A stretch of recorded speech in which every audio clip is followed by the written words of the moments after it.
Dean Radin. Dean Radin. No, Dean Radin, dude. no. Dean Radin. Here's a photo of the holy ship spoon I bent to Jeffrey Epstein, 2018. This isn't one of those. Oh no. This isn't one of those forwarded emails. This is a direct email This from is. Dean to Jeff. Oh. Who is let's see, I think I got one more too, and then we're gonna look at like who is Dean Radin. What do we got next here? They also had a Zoom call for 40 minutes that same month, 2018. Here says Jeff, call type from Dean Radin, 48 minutes on April 2018. Here we go. April 2nd, 2018. So right around the time of the spoon. So again, Dean Radin, he's the head of the Institute for Noetic Sciences, which is an organization created by the late astronaut Edgar Mitchell, as well as had some of their early funding supported by Werner Von Braun. Actually, I might try and find my segment for my other documentary about that. But real quick, here is a little bit about the Institute of Noetic Sciences. Here's one of their... Oh, wow. For 44 years, the Institute of Noetic Sciences has forged the frontier of a deeper understanding of how consciousness interacts with our world and how we can harness that power to help humanity and the planet thrive. I like the music. Founded by Apollo 14 astronaut Edgar Mitchell, IONS embodies the adventurer spirit.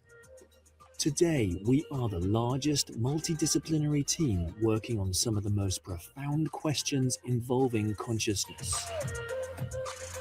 We are boldly pushing the boundaries of our understanding of what it means to be human, marrying rigorous scientific exploration and intergenerational programs with noetic inner awareness.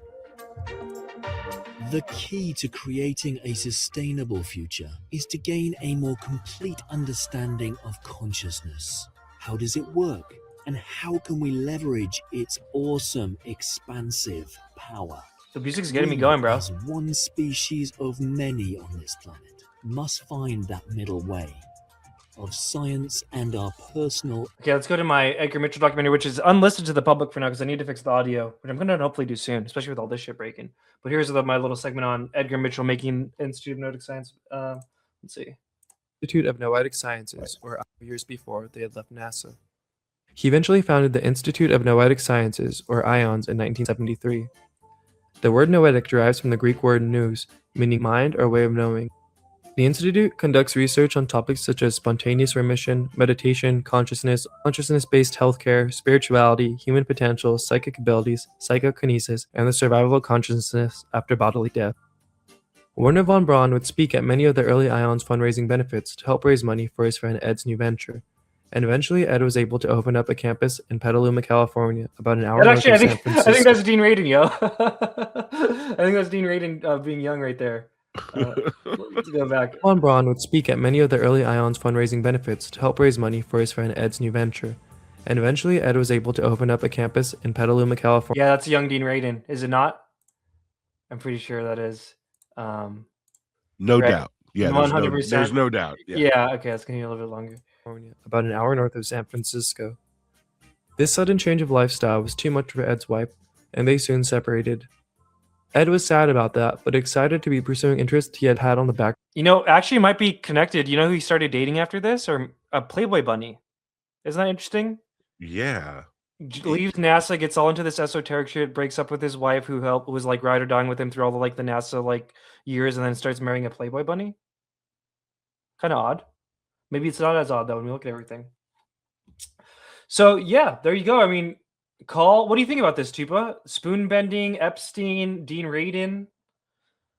What did you think? He seemed like he really wanted to impress Epstein.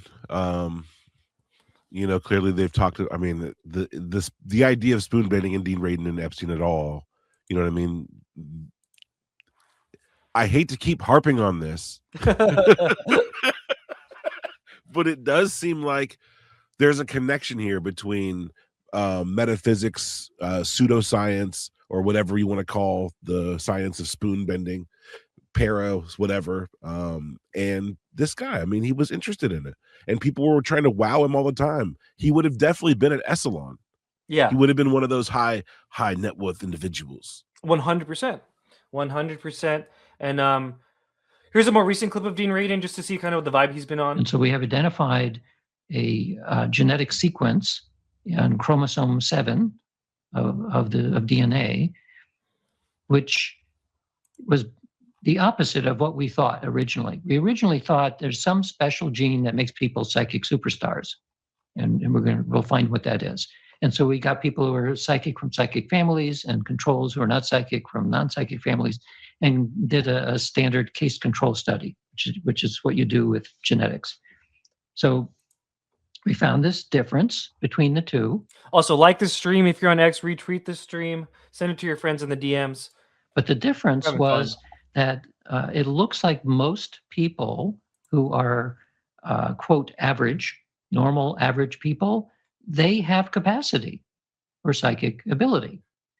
It's these other people, still a pretty large proportion of the population, we think, maybe 40%, we don't know exactly, who don't have this particular gene. And by not having it, their capacity for having these kinds of experiences is much, much lower than the average person. So this is kind of backwards, because we're basically saying it looks like everyone can have these experiences, except this group of maybe 40% who end up being extremely skeptical because it's not part of their experience and they don't know how to make it part of their experience. And so one of the people working with us is a specialist in sociogenetics, which was a discipline I didn't even know existed until he started working with us. And what it's about is looking at the genes of a population and how that orients a population towards certain kinds of beliefs and certain predilections. So he did this analysis and found a very strong correlation between and this is a negative correlation. We were originally saying, well, maybe the Druids have, that portion of Northern Scotland or Ireland, maybe they have more psychic ability because they have legends about such things. We found the opposite. Eugenics, acute eugenics. We found a place that has a deficit of people with psychic talent. And from a socioeconomic or a socio-historical perspective, it turns out to be Christianity. So we're thinking this is Holy Roman Empire plus or minus a couple of countries. What do you think about that, Tupa? So not only are left-handed gay people more psychic, Christians are less psychic. Well, yeah, they're turning, it's white people turning brown people into fetishes, you know what I mean? Diluting their own, you know what I mean? It's such a weird thing that you see in this particular group. It was already bad enough to be like Celtic people are more psychic, which maybe, maybe there's like actually like, you know what I mean? Like genes, but then to be like gay people are more psychic, and then to be like Christians are actually deficit in psychic. So like we're getting farther away from like genetic things to like ideologies now. Maybe. Yeah. Yes. Exactly. Let's run that back a little bit. Very fucking weird. Or Ireland, maybe they have more psychic. Well, maybe the Druids have, that portion of Northern Scotland or Ireland, maybe they have more psychic ability because they have legends about such things. We found the opposite. We found a place that has a deficit of people with psychic talent. And from a socioeconomic or a socio-historical perspective, it turns out to be Christianity. So we're thinking this is Holy Roman Empire plus or minus a couple of countries over time. There's a deficit of this particular genotype, basically. So you mean the geographic birthplace of Christianity? You don't mean Christians around the world in general? No, it's like the birthplace, and then high density is going to be near that birthplace. Uh-huh. So we're talking about probably Italy, Spain, a few countries around there, which are still heavily Catholic. There's a deficit of this gene, of this sequence. And so in thinking about that, we were trying to figure out. Very, very odd. Let's look at those emails again one more time. Here's a photo of the holy shit spoon I bent. What do you think he meant by that? The holy shit spoon I bent. Holy shit spoon? Like it was just so. Yeah. It was just super bent well. Best wishes, Dean. Yeah. Look at this. Look at what I can do. Look what I can do, dude. He wants the attaboy. He wants the wow. It's weird. He's looking for Epstein's kind of like approval, but also, you know, I don't know. It's very strange. And again, what do you think they might have talked about on this 40-minute Skype call? And again, Skype, isn't it interesting? Doesn't Skype come up in a lot of weird had a UFO shit? It's 40-minute like Skype and call. Signal are like where all the weird shit goes down. Yeah, for a while, UFO Skype land. was the shit. What? And so this was 2018. Yes. And again, kind of like Vedit said, this is after everyone kind of knew who he was, Yes. bro. Oh yeah.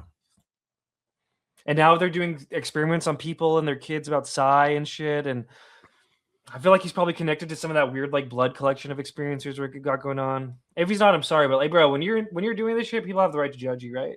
Just saying. Okay.